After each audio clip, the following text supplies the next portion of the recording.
Good morning. This is Narada Rishi Raja with Sacred Vibes Holistic Center, and I'm here with some advice from the Gita today. So let's see what the Gita has to say. Let's see what Krishna has to tell us. All right. So, Master of Mystics. This right here is exactly what we're trying to get to through the process of yoga or the process of spirituality, truly getting to the end.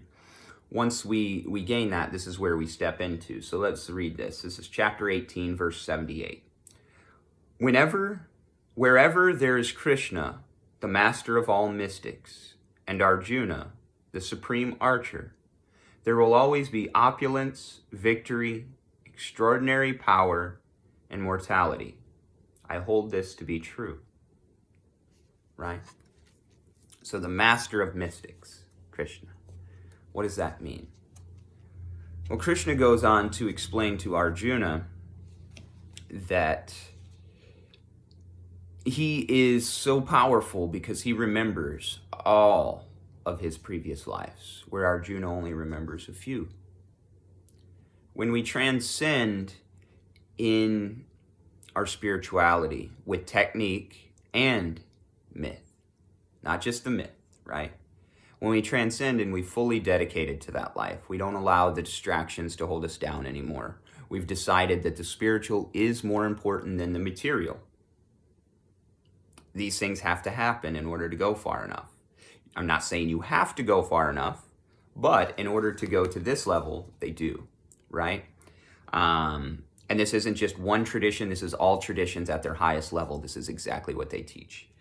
But what we're looking at here is he says, wherever there is Krishna, the master of all mystics, and Arjuna, the supreme archer, there will always be opulence, victory, extraordinary power, and morality. I hold this to be true. Now, what's he saying there?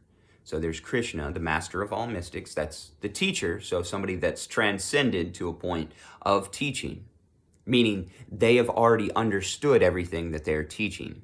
I reiterate that because I know that's something that a lot of people don't focus on. Yes, everybody has something in them to teach, but it should be something that you have mastered already, right? As we continue with that, Arjuna, the supreme archer. What does that mean? That means somebody that is dedicated to practicing each and every day and dedicated to accuracy, right? So when you get this teacher that is transcended to this level, and you get somebody that is dedicated to do the focus, to become accurate, they don't want to be close. They want to hit it directly on the mark, right? And the supreme archer, I love that they use Arjuna as an archer, and it makes sense why they would. Sin, to miss the mark, is an archery term, right? So the supreme archer, meaning this guy does not miss the mark. He listens to the teacher, he follows the teacher, he does the practice, he takes it. This is what this is talking about. There will always be these great things when there's these two forces at play.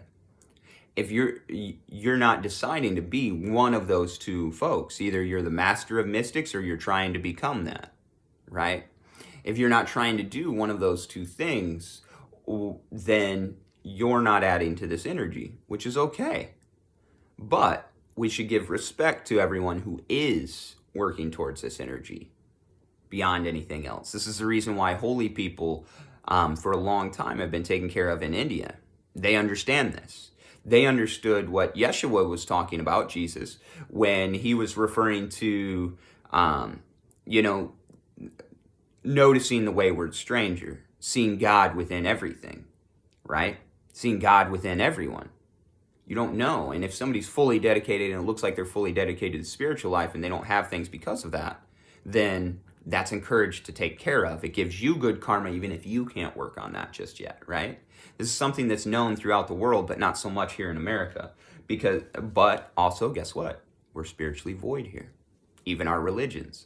We have mythology, but no technique. Creates this longing, this unfulfilled feeling, this ick, right? This human lack. Because we are made to be the greatest devotees and God source at the same time. Because there has to be the concentration of opposites. If we are the greatest devotee, that means we are God at the same time. But you got to learn how to be the greatest devotee before you'd ever learn how to be the second. That's the trick.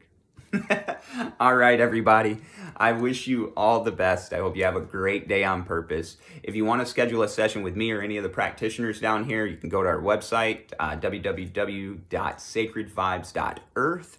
Hit that book now tab. You can schedule a session with us. We've got all kinds of stuff down here. Too much to list, so check out the website and you'll see. As well as, of course, you can always send me a message and always stop down. We've got a wonderful selection of retail to help out practitioners of all kinds or anybody just trying to put a little bit more sacred vibes into their space. All right, everybody, have a great day on purpose again and stay mindful. Namaskaram.